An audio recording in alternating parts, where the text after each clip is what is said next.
Welcome, ladies and gentlemen. Thank you so much for your great support always. I'm so grateful for your continued support to this channel. Thank you so much, ladies and gentlemen. Now, as we speak, Ruto is in dilemma after Parliament rejects Raila's path to top seat.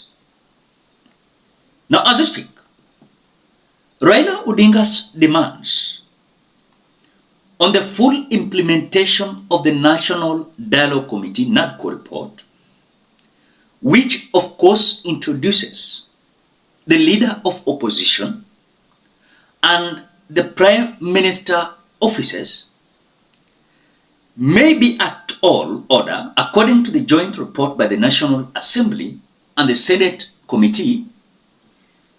We are now being told that the report rejected the establishment of the Prime Minister office, stating it was not clear how the position will gain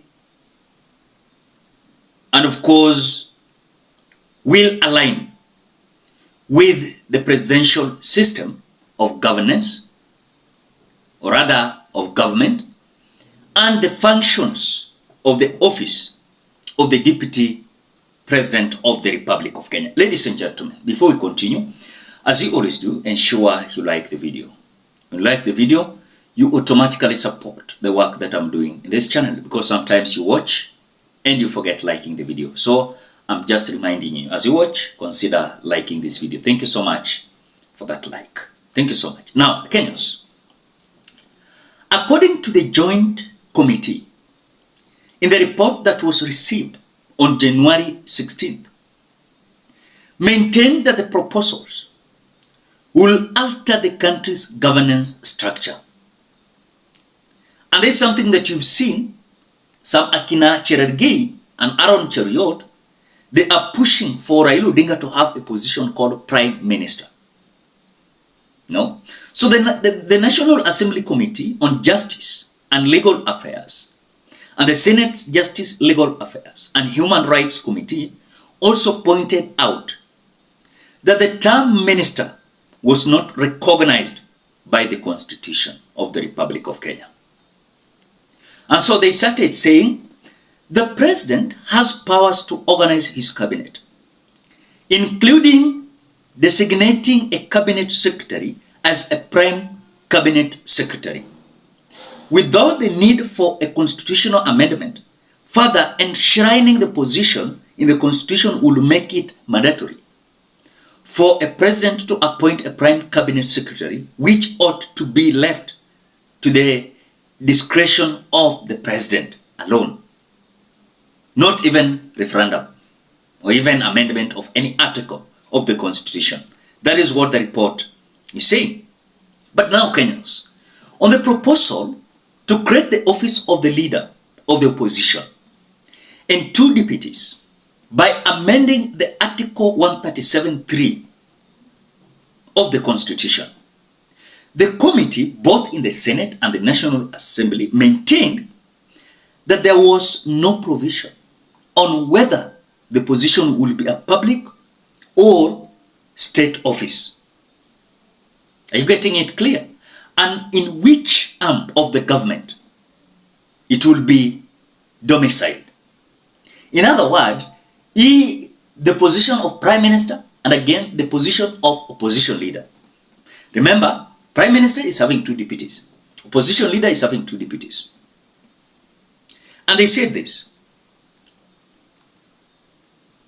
it is not clear how the positions of the leader of the opposition and the two deputies will align with that of the leader of the minority party as currently provided for the Article 108(3) of the Constitution.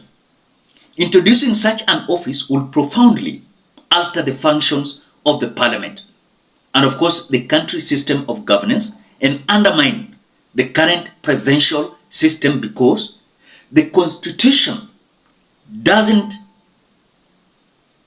show a member of the executive sitting in the parliament as implied in the proposed NADCO leader of the opposition bill.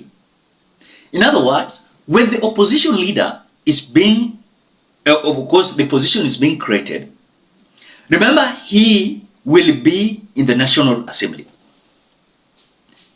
And of course, the two deputies will be in the Senate Assembly.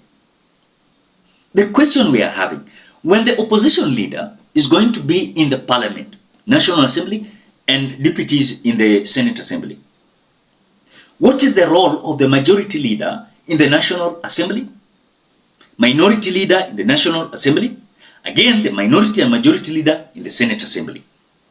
There's some contradicting of issues there as per what I'm seeing there. Now, at the same time, the legislature say that polls, staggering polls, so that the president is elected on a separate date from MPs, MCs, as well as governors, will require a complete overhaul of constitution. And of course, therefore, create legal, practical, and administrative challenges. In other words, they proposed that now the presidential election be different from the other seats elections. For example, to an election ya MPs, MCAs, nini, women reps, or zote governors, then to end presidential election, which the committee is rejecting. So some leaders, of course, have reiterated that they will oppose any effort to introduce the prime minister position through the back door. Of course, maintaining that the only legal route is the referendum route. They see this as a vote against President Ruto's regime. So, Kenyans, that is what you're being told. So, these members of parliament, through their committees, they are rejecting these positions of prime minister. And of course, you can see the opposition leader is being rejected. So, of course, you can tell whatever is likely to happen. But again, have you realized that the Kenya Kwanza side, they have decided to be committed on this position, and they must create this position. They are so determined. And by the way, when you look at even the speech of Cherargei, you look at the speech of Aaron Cheruiyot, you can identify that they are so determined to ensure that the position of prime minister and the opposition is going to be created. What do you think? Drop your opinion at the comment section below. Otherwise, thank you so much because of your great support. Please consider subscribing, liking, commenting, and sharing this video. Bye bye till we meet in another video.